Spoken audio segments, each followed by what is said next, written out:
안녕하세요. 작가 소개하는 남자 작소남입니다.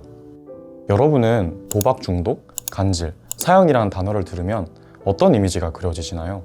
또 떠올리신 이미지가 문학이라는 단어와는 잘 어울리나요? 놀랍게도 도박 중독, 간질, 사형을 모두 겪은 러시아의 한 작가가 있었습니다.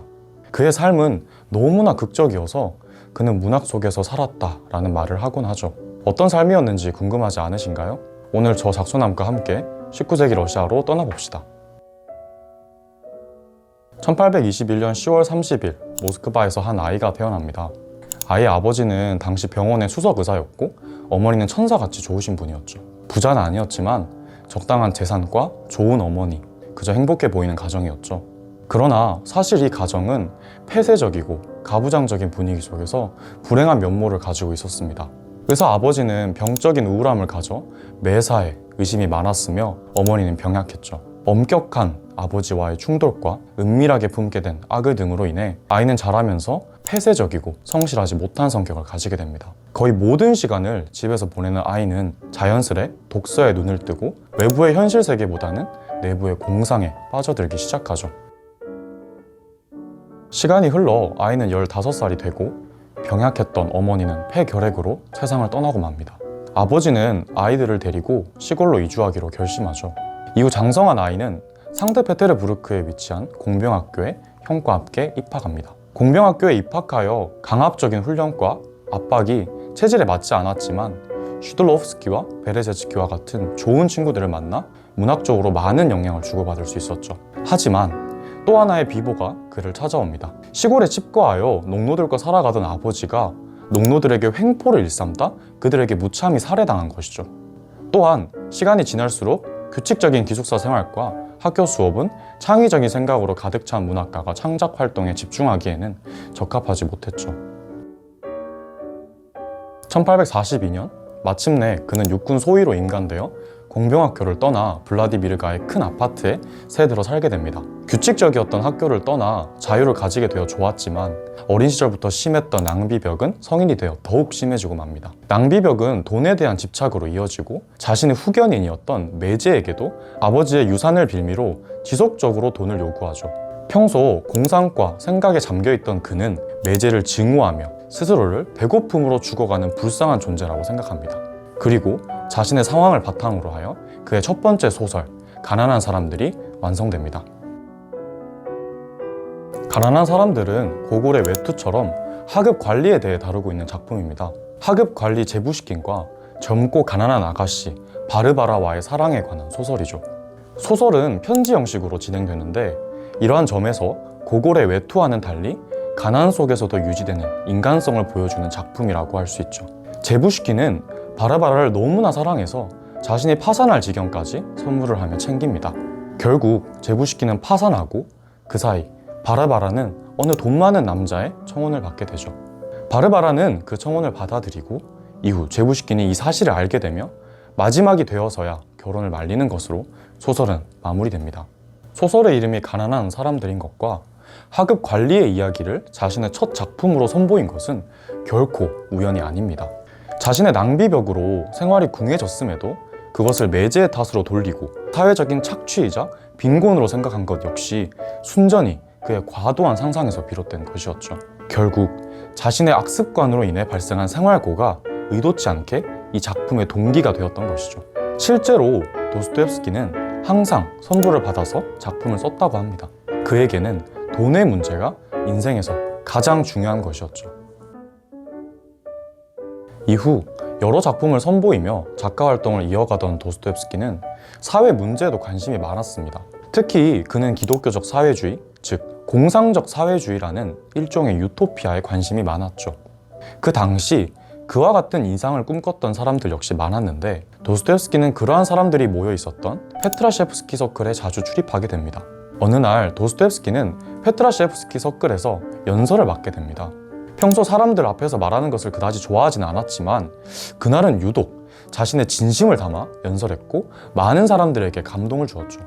그러나 그 자리에는 경찰에서 보낸 정보원이 있었고 결국 그의 첩보로 인해 페트라셰프스키와 33명의 서클 당원들은 모두 체포됩니다. 결국 그들은 재판에 넘겨지고 사형을 선고받게 되죠. 하지만 사실 사형 선고는 황제의 정치적 의도였습니다. 체포된 당원들은 4년 동안 수감되는 것이 본래 처벌이었죠. 그러나 황제는 본보기를 보여주기 위해 가짜 사형식을 진행하도록 명령하죠. 여러분이 사형을 선고받는다면 어떤 기분이실 것 같나요? 형구가 여러분을 겨누고 있는 상황에서 여러분은 어떤 생각이 들 것 같으신가요? 아마 죽음의 공포와 후회, 삶의 가치를 깨달을 겁니다. 도스토옙스키 역시도 같은 경험을 하게 됩니다. 그리고 죽음의 공포를 경험한 뒤 사형 선고가 취소되자 도스토옙스키는 삶의 가치를 깨닫게 됩니다. 그는 존재의 신성한 비밀, 삶의 은총을 강렬하게 경험하게 되죠. 이러한 삶의 은총에 대한 그의 깨달음은 이후 그의 작품에서 빈번하게 등장합니다. 대표적으로 제아벌 속 라스콜리니코프가 사랑을 통해 구원받는 그런 모습들이 있겠죠. 그는 이후 시베리아로 유형을 떠납니다.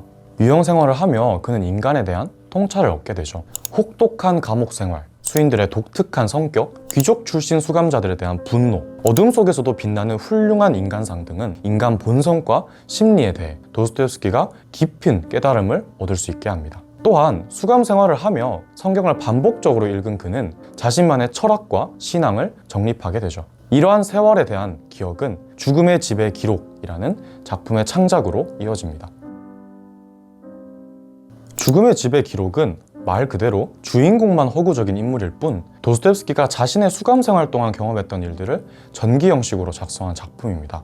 특히 그는 이 작품에서 인간의 추악한 본성, 어두운 미래 등을 1인칭 시점에서 상세히 관찰하죠. 사실 이름만 소설이지 아마 자신의 경험을 적은 것으로 보여요. 도스토옙스키는 특히 인간의 양심을 강조하는데 작품의 전반에 걸쳐 수인들의 추악한 모습을 상세히 그리면서 그들에게 상실된 인간의 자유와 양심을 보여주죠. 그러나 시간이 점차 지날수록 그들과 거리가 좁혀지고 그들을 인간으로서 대할 때 그들 역시도 교화가 가능하다는 것을 깨닫게 되죠.